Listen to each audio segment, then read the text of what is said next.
nos visita Juan Germano, analista político y CEO y cofundador de Isonomía. Juan, bienvenido a WhatsApp y gracias por estar. ¿Cómo estás? Dale, gracias por la invitación, un gusto.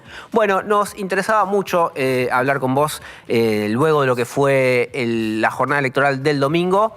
Lo primero, la pregunta obvia es: ¿qué lectura haces ya a día miércoles, cuando estamos grabando esto, con agua ya corrida, sobre el desempeño del gobierno y sobre el desempeño del peronismo y también sobre el desempeño de los gobernadores, ¿no? Que se plantaban como tercera fuerza y fueron una tercera fuercita? Sí, bueno, lo primero repetiría como un mantra: las elecciones locales no son buen proxy de las nacionales, las elecciones legislativas no son buen proxy de las ejecutivas. Lógicas distintas, dinámicas distintas, y lo vemos, y todos los años nos pasa lo mismo, y a veces nos enfrascamos en pensar que porque pasó algo en tal lugar va a pasar a nivel nacional o similar. Entonces, eso como primero para intentar que en 2 años tengamos un poquito más de previsibilidad. Que no seríamos tan tremendistas en ningún escenario, porque veníamos del 7 de septiembre, elecciones en la provincia de Buenos Aires. Y antes veníamos de la gran elección de la Libertad Avanza en la ciudad de Buenos Aires, y antes veníamos de la mala elección de la Libertad Avanza en 8 provincias.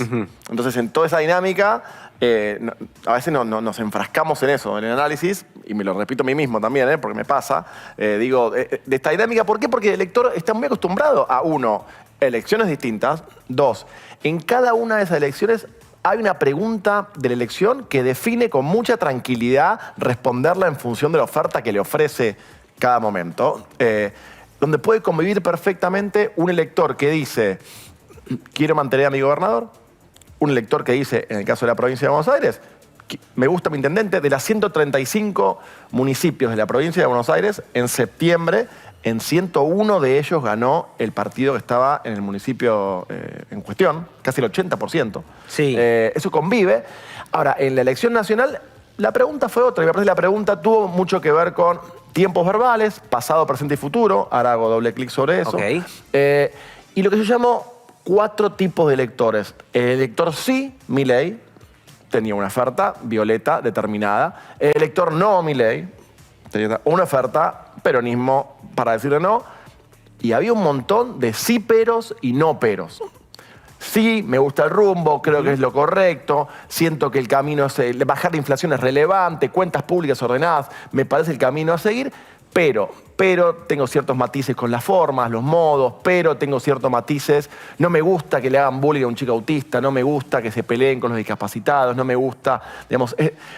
Si yo veo ese mapa que estamos viendo en pantalla, que está prácticamente todo pintado de violeta, salvo algunas provincias de celeste y otras que ganaron gobernadores o listas vinculadas a los gobernadores, fue más sí que pero. Sí, pero ahí voy con ese detalle. Había también un no pero. No me gusta este gobierno, pero lo que veo enfrente tampoco me convence de llevarme al futuro. Entonces vos me decís, bueno, entonces el sí pero y el no pero vota intermedios, que es un poco la mirada que tuvo, digamos, los gobernadores. No, bueno, hay un lugar en el medio, entre los no votantes, yo llamo los sí peristas y los no peristas. Bueno, el sí pero y el no pero entendía que la pregunta de la elección, lo que se jugaba acá, era más vinculado a la polarización Milei-Kirchnerismo. Y en ese contexto, me parece que fue más efectivo el discurso del gobierno, sobre todo porque me da toda la impresión que hay como una demanda, o había una demanda. Milei llega con una monomandato, digo yo, inflación. Empieza Milei con 50 puntos argentinos diciendo mi principal problema es la inflación, y ese número venía siendo así, digamos, de prioridad hace 10 años. Sí. Una década. Los 2 últimos años de gobierno de Cristina Kirchner, los 4 del gobierno de Macri, los 4 del gobierno de Alberto Fernández, con algún matiz específico, la pandemia movió un poco, pero conceptualmente la inflación hace una década que viene siendo nuestro tema. Milei en 7 meses la baja al 2.º puesto.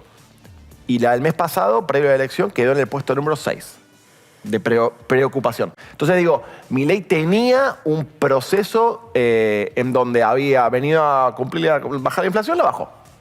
Dato. Ya de por sí ya estás teniendo una ciudadanía de cara, ya empezó, que ahora le demanda más cosas. Que uno, no es tan claro, porque lo que viene en términos de prioridades de la ciudadanía son muy cambiantes. hay algo de inseguridad, hay algo de corrupción, algo de poder de compra, algo de desocupación, algo de pobreza, algo de educación. Digo, no es tan evidente el camino. Lo podemos meter en un gran combo de crecimiento. Hay una demanda de crecimiento. Sí, ya desactivaste el despelote principal, ahora tendré el resto. Exactamente. Y me parece que eso, en parte, digo, es cómo o por qué este gobierno había bajado el principal problema, ahora tendrá el desafío de lo que viene. Yo seguramente lo que le alcanzó para llegar hasta acá y tener un gran resultado, estoy convencidísimo que no lo alcanza para lo que viene. Pero y ahí cierro. Me da la impresión de que ahí es donde el peronismo tuvo muchísimas más dificultades. Al no Milei le ofreció una alternativa. Soy el freno, perfecto, buenísimo. Ahora bien, había un montón todavía de argentinos, hay un montón de argentinos que les falta la propuesta más de futuro que puede presentar la oposición. ¿Hubo algún voto miedo en el sentido de, viste que vos escuchabas al gobierno hablando del riesgo Cuca, pero vinculado a los mercados, ¿no? El mercado no quiere kirchnerismo, por eso el dólar es un barrilete, etcétera, etcétera. Digo, no me quiero detener en lo que hizo el gobierno para que eso ocurra, sino en el discurso del gobierno. Un voto a, tengo miedo de que el lunes se vaya toda la goma. A ver, por supuesto, hay una cuestión de temor en todo esto. Y permitime hacer un segundo de historia. El 2015 Mauricio Macri gana la elección, ¿no? En 2015. Sí.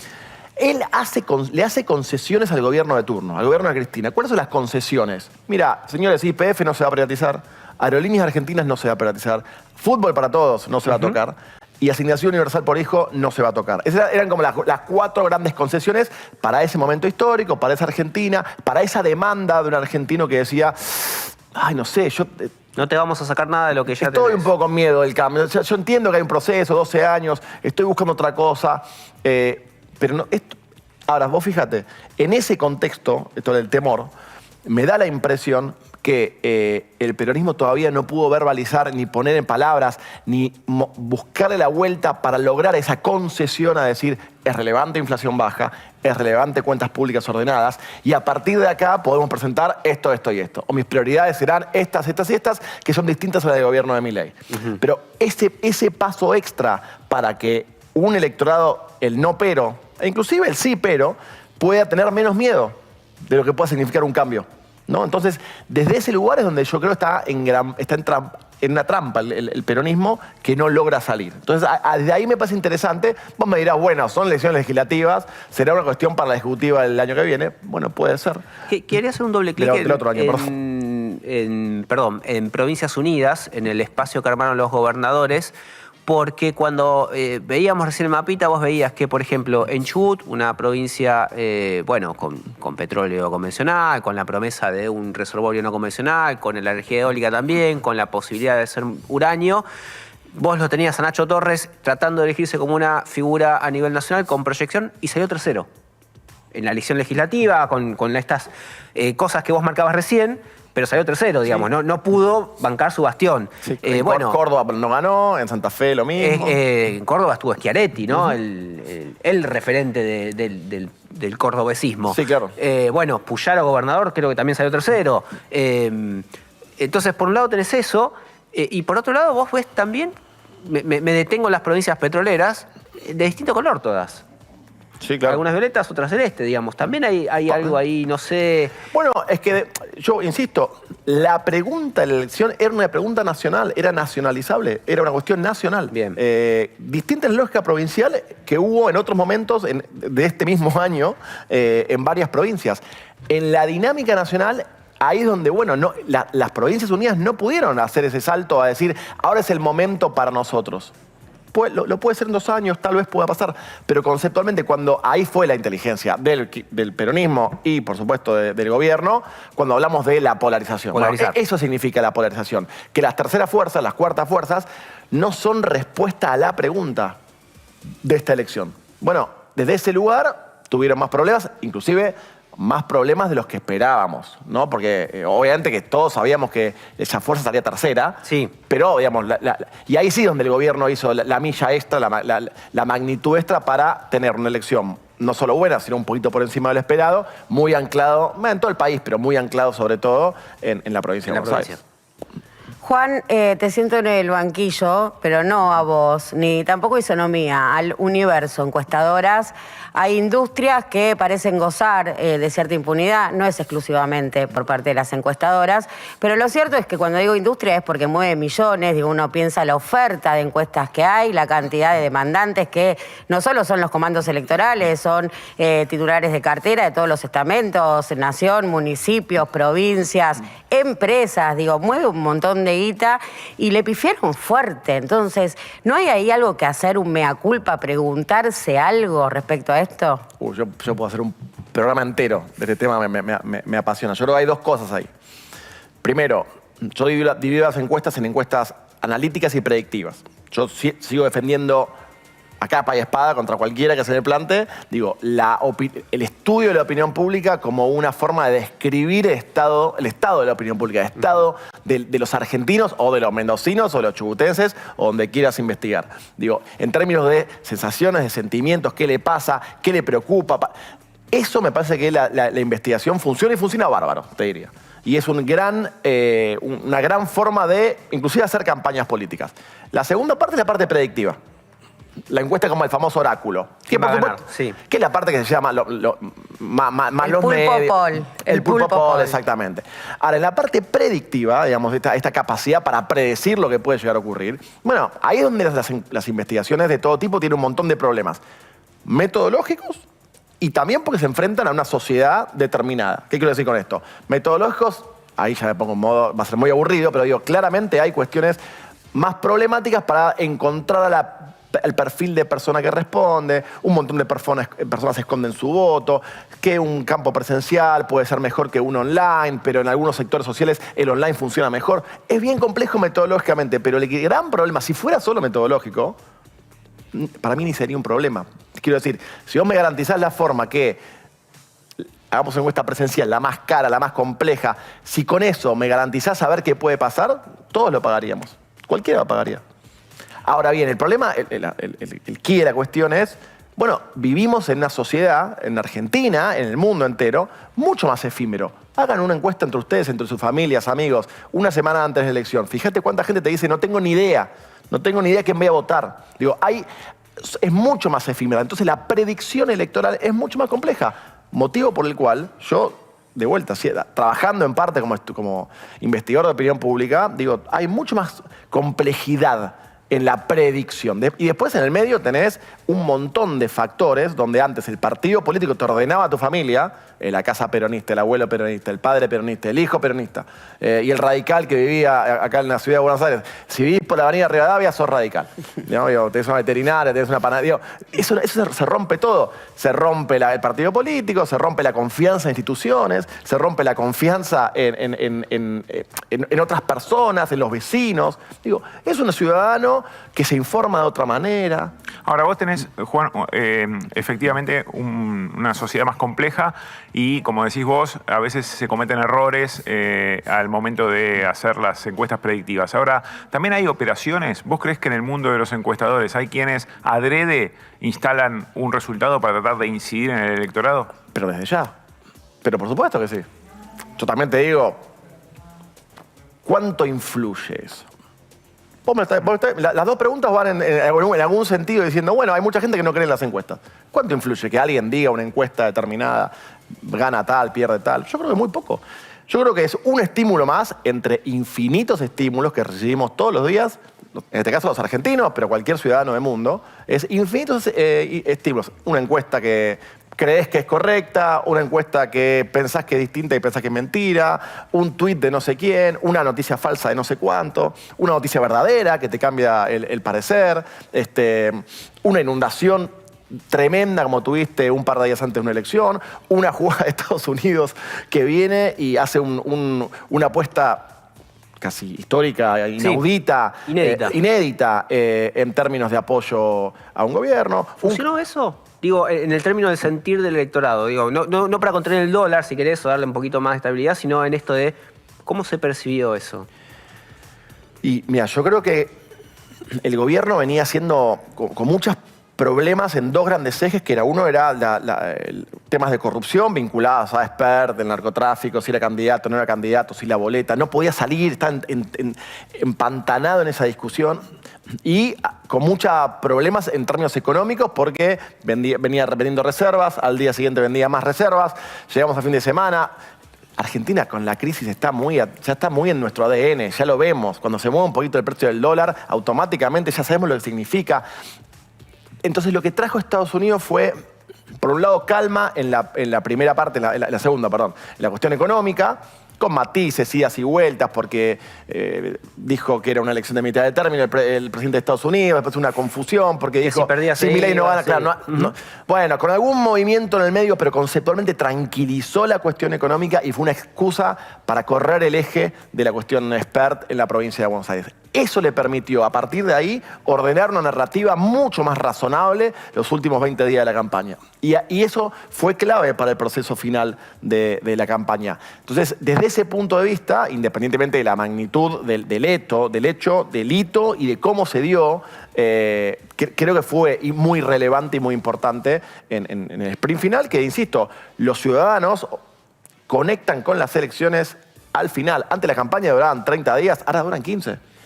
Los últimos 15 días lo ves en todos lados y no lo ves, de hecho, lo ves mucho menos en la cartelería Sí, claro. de la vía pública, va por otro carril. Bueno, ese es el mundo, la Argentina que tenemos, y me parece que fue relevante.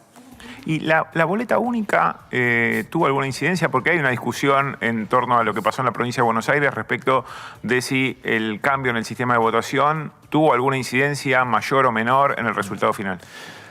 Yo creo que en el margen.